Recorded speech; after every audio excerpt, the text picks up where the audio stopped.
El Señor esté con ustedes. y con tu espíritu. Lectura del Santo Evangelio según San Marcos. Gloria a ti, Señor.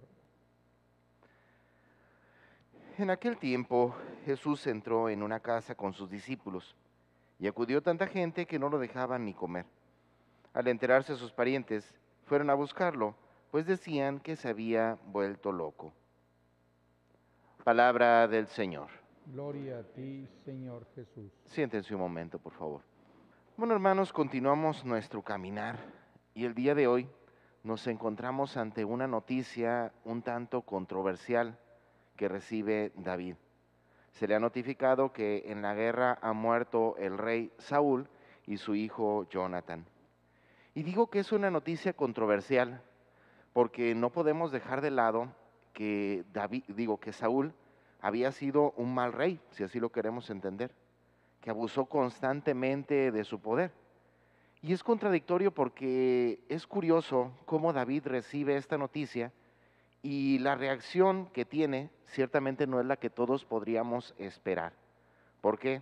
Porque nos dice que se llena de tristeza y de dolor y comienza a lamentarse, comienza a elevar una plegaria por el dolor y la pérdida del rey. Y aquí nos preguntaríamos, ¿y qué no debería de estar contento porque ya por fin murió Saúl? Y ahora sí, al morir Saúl, ahora será el nuevo rey de Israel. Pero también no podríamos pensar solamente eso. Por otra parte, podríamos decir, oyes, pero si tú ahora no eres, si tú ahora eres el rey de Israel, ¿qué no deberías dar fortaleza a tu pueblo y no dejar manifestar sentimientos, contrariedades que comienzas a experimentar? Más aún actuar con brazo fuerte y dar directrices al pueblo para ver cómo vengarán esta muerte. Digo que ante esta situación podría haber infinidad de reacciones, ¿verdad? Pues insisto, podría ser el enojo, la tristeza, el odio, la fortaleza, situaciones ante las cuales, insisto, al ponerlo ante el panorama de la gente, pues podría haber infinidad de opiniones, ¿verdad? Algunos pueden estar a favor de lo que hizo David, otros pueden estar en contra, otros simplemente lo pueden criticar. De tal manera que, aunque se oiga chistoso, hermano, decirlos, pero la realidad en la que nos encontramos es de que nunca le vamos a dar gusto a toda la gente. Y eso lo experimentamos día con día. Más aún nosotros como sacerdotes constantemente nos enfrentamos ante esa situación. Uno como sacerdote, pues tratando de seguir las doctrinas y las enseñanzas de Jesús, trata de vivir acorde a Cristo. Trata uno de seguir su ejemplo. Pero insisto, en la toma de decisiones es muy fácil que esas decisiones se malinterpreten o se interpreten para mal. De tal manera que, hermanos, al escuchar el Evangelio del día de hoy, como que no es algo que nos sorprenda, ¿no? Escuchamos en Jesús cómo en el inicio de su predicación, cómo al hacer tanto bien a la gente, cómo al estar curando tantos enfermos, resulta que llega a su propia familia, quienes lo conocen, quienes conviven con él. ¿Por qué? Porque según ellos se ha vuelto loco.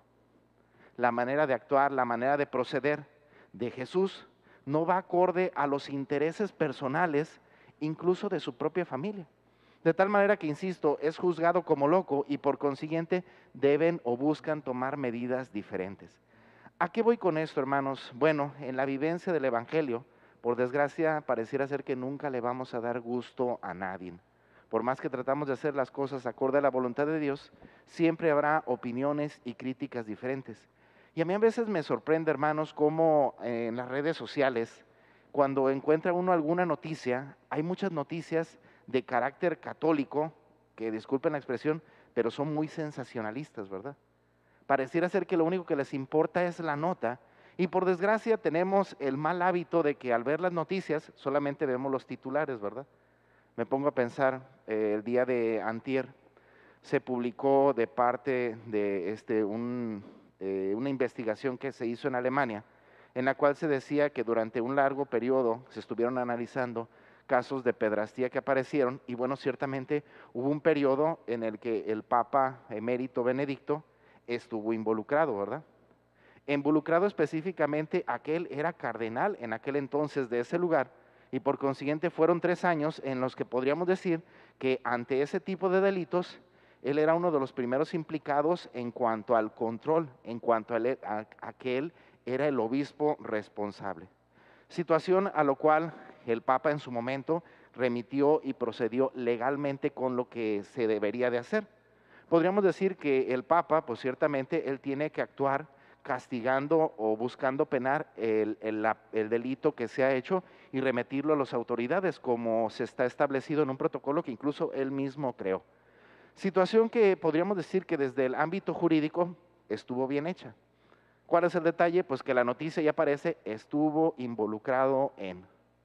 ¿Dice la verdad? Pues sí, pero dice la verdad a medias. ¿Y qué es lo que implica esto? Bueno, pues que si nos vamos a los comentarios, vemos cómo hay críticas, decepciones. Ayer hablaban de una gran cantidad, miles de alemanes que estaban pidiendo al gobierno alemán de alejarse de la iglesia católica. Allá ya ven que es diferente.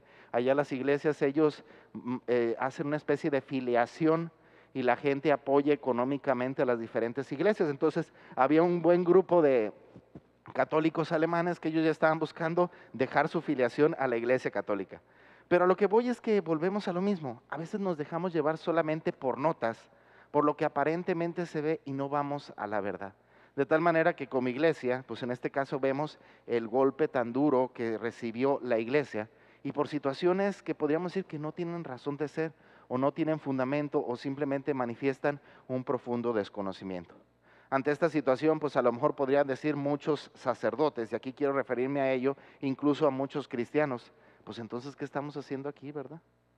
Si la iglesia está así de mal, si la iglesia tiene tantos defectos, si la iglesia tiene tantos errores, si la iglesia está tan llena de pecado, pues mejor, como dicen, cierra el changarro y vámonos, ¿verdad?